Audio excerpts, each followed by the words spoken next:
Madam President, on the political front, the National Consultative Council meeting has commenced yesterday under the leadership of the President, His Excellency Hassan Sheikh Mohamud, and reflects his commitment to inclusive governance and broad-based consensus on critical decisions. Preparations are underway for the agreement on the electoral process and the remaining constitutional amendments, as well as the intensifying security operations against the terrorist group of Al-Shabaab and ISIS.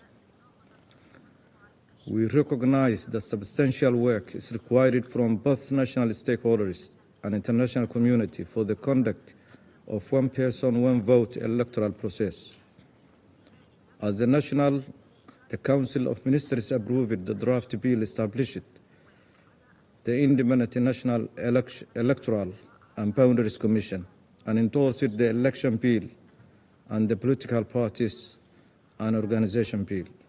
Moreover, in parts of northern Somalia, regional elections is moving ahead to take place on November 13 as planned. Federal government of Somalia is committed to ensuring the electoral process is fair, free and credible at all regions in Somalia.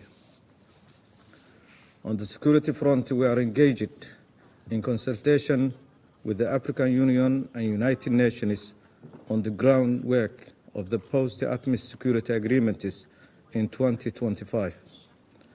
We welcome the establishment of new peacekeeping mission in order to provide adequate, predictable, and sustainable funding for the mission.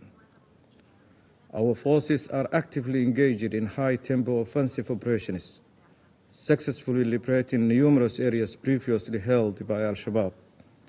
To sustain and build upon these achievements, we are increasing our efforts in extending local governance in these liberated areas and ensuring that the gains made on the battlefield translate into lasting peace and stability. Madam President, in Somalia, we are confronting not only with the unlawful annexation attempt of our territory by Ethiopia, but also with a narrative that seeks to justify this aggression under the guise of counterterrorism.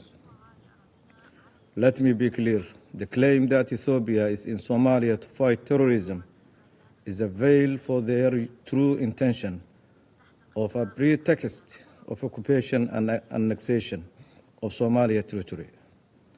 The real motive behind recent hostile attitude toward its neighboring countries is an attempt to divert attention from its serious internal issues. The Somali government has engaged in good faith, unlike its Ethiopian counterpart, in a series of meetings facilitated by the brotherly government of Turkey. As a landlocked nation, Ethiopia has no rightful claim to Somalia territory for the establishment of a naval military base. Such actions are a violation of international law and a threat to regional stability. In the last 3 months, Somalia have intercepted 3 large illegal weapon shipments crossing from the Ethiopian border, destined to non-state actors in northern, central, and southern states of Somalia. These actions violate UN Security Resolution 2713 of 2024 regarding Al-Shabaab and endangers the lives of countless civilians and TCC involved in peacekeeping efforts. It fuels communal conflict and empowers the extremist group Al-Shabaab and ISIS. It is becoming evident that Ethiopia, as a TCC in ATMIS, is acting outside the boundaries of its mandate and violating the principles of peacekeeping. The international community must recognize that funding a TCC that engages in such actions undermines our collective efforts for peace and stability in the region. In conclusion, since this may be one of the last meetings of UNSOM, I would like to extend our appreciation for the UN team for their collaboration with Somalia in the last 11 years. We look forward to working together on a new mission for the next 2 years on gradual transition to UN country team and achieving the priorities articulated in Somalia's letter to the Council in August 2024. Thank you very much.